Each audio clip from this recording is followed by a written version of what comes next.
I mean, it's interesting because there was a thing the other day in Hyde Park. There was a protest against the lockdown, and I think it was Jeremy Corbyn's brother who actually got arrested Right. for one of the speakers, because people are complaining about a lot of this thing, and and some people, these are the same people who whinge about climate change and things like that. Yeah, climate change has probably never even been better because of the lockdown in some ways. So there's almost like a whole conflict of interest going on. It's just, and some things, some ways I find some of these things going on pretty hypocritical, because because if you think about it, in terms of how the government's reacting, they look at whether we actually question their intentions or not. In terms of how they want to create public opinion, they want to be seen that what's being done is best for the public and people, and putting people first and not money first and things like this. In some ways, on paper, they've done that. But now these same people who complained about it all before are the ones who are actually complaining about it. Yeah, all the government have done is they have responded to fear and anxiety, because that's the main driver of the human behavior. And of course, because humans are easily led, then they've been so effective in that now the vast majority of the population are scared. And they tell teachers, right, shut the schools because it's incredibly dangerous. And now they're telling the teachers, actually open the schools. And so it's hardly surprising the teachers do not want to open the schools. Now, the fact is, kids are the least likely to transmit coronavirus, even though kids are usually the most likely to transmit flu viruses. Parents can tell you. You're probably right, though. You're probably right, but let me throw this one in the mix here. And there's a lot of what ifs, So they've gone to the expert. They've listened to the experts because they don't actually have the experience or the knowledge. So they listen to the wrong experts, and furthermore, they haven't tried to listen to a range of experts. You may be right, but how do you know who are the wrong experts? You're listening to someone. Hold on a second, Theo. You're listening to someone with medical experience. All right. Right. Whether they listen to the wrong ones or the right ones, actually, hindsight's a wonderful thing. Now, let's all of a sudden think about, actually, let's say this was probably worse than it was before we even knew about it. Because there's a lot, as I said, there's a lot of theories out there from many different people. Now, if kids at school started dropping dead, all right, at the early stages, that would have been not only political suicide, but actually globally, it wouldn't actually be accepted by anyone. And guess what? And the blame would have been landed straight on the doorstep of the decision makers. So, in some ways, it's almost like an accountant. You've almost got to take that worst case scenario and have a very pessimistic look about it rather than the optimistic one, because you're dealing with a worst case scenario. They can be cautious initially, but pretty rapidly, everything pointed to the fact that the peak was dropping even before lockdown started. And pretty quickly, we found, because we know all the statistics and cases, that 95% of people who die have comorbidities. And we know kids don't transmit it. We can say that, answer the question. They're listening to experts, all right? And you said the wrong expert. Now, an expert turns around and said, actually, there's likely to be a second spike, because we've talked about the Spanish flu, we've talked about this Hong Kong flu and things like this.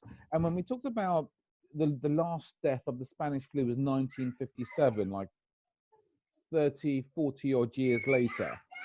All right. It is, they're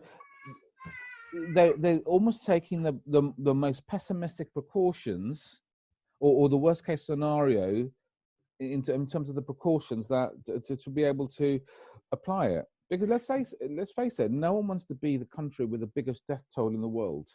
It looks like it's an old boy network thing, so you have, if you look at everywhere, there's Hilary Jones, who's the TV doctor for 30 years, and he looks like a fairly unsavory individual. There's Sarah Jarvis, who's another TV doctor who looks like a pleasant enough lady, and who I see walking in the park in the morning when I exercise.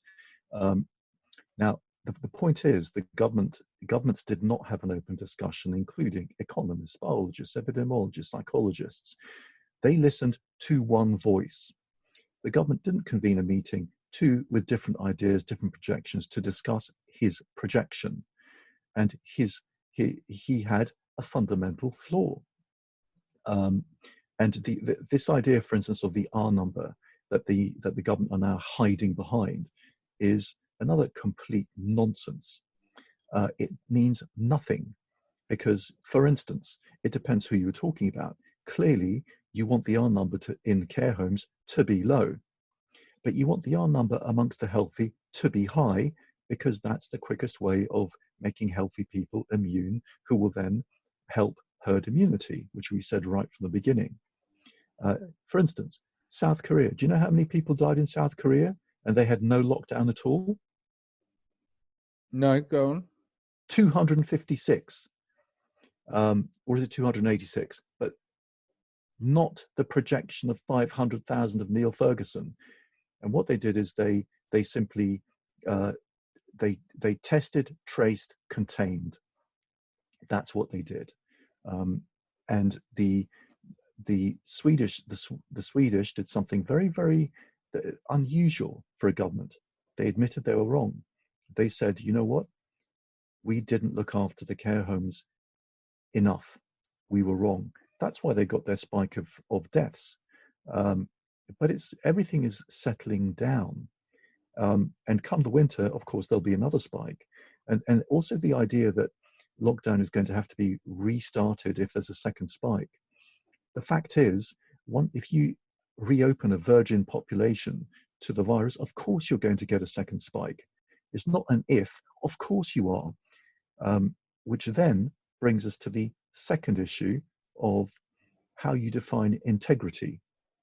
You see, the government are pretending to have integrity by saying no. So Warren Buffett, for instance, he chooses people to invest in by their integrity, and that is defined as the ability to say no. In other words, not to overcommit. No, I can't do that.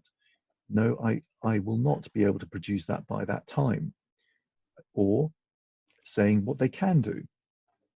Now, there's a big problem because no is a defense.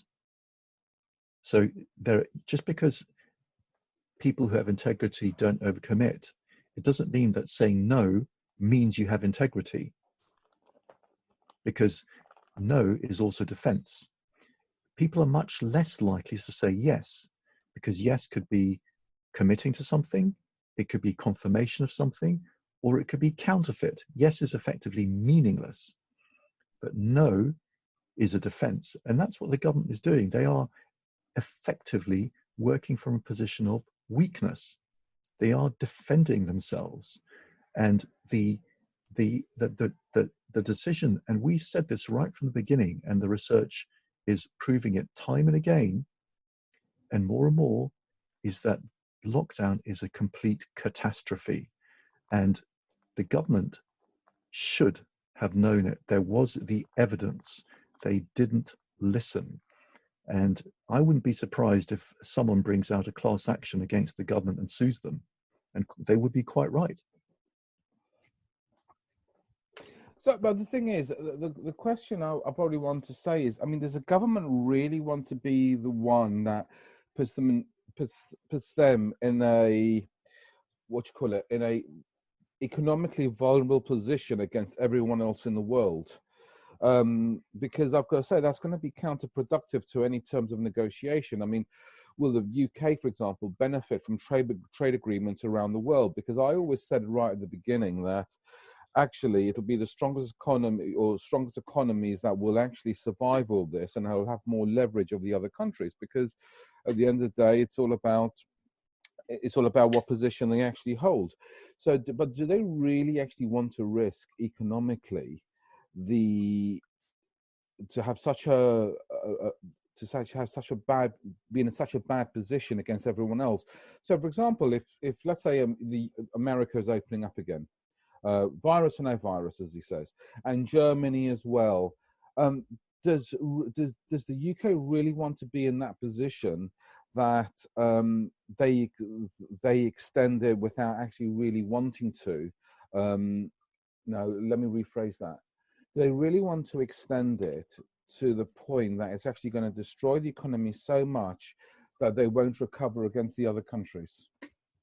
Well, that's a very, very good point. But that means, guess what? That means forward and lateral thinking. And of course, what they're doing is they're trying to support the economy with Rishi Sunak's bailouts. But if you look at it in perspective, the UK still hasn't paid off the debt from the First World War. It finished paying off the Second World War debt in, I think it was 2006. And effectively, what people don't know is to actually give security for borrowing from America for the Second World War. The UK effectively hocked its entire economic wealth to America. It sent warships full of every kind of treasure and gold and doubloons even to America and emptied itself. And the idea, of course, that they'll be able to sustain, economically, any kind of major borrowing is completely ludicrous. If you also look at the cost, if you just look at things in terms of cost, there's a study done in America that even now, when I say even now, before lockdown, the cost of stress, so people suffering from stress at work, which means you go off sick, which means you get ill, is about $200 billion a year.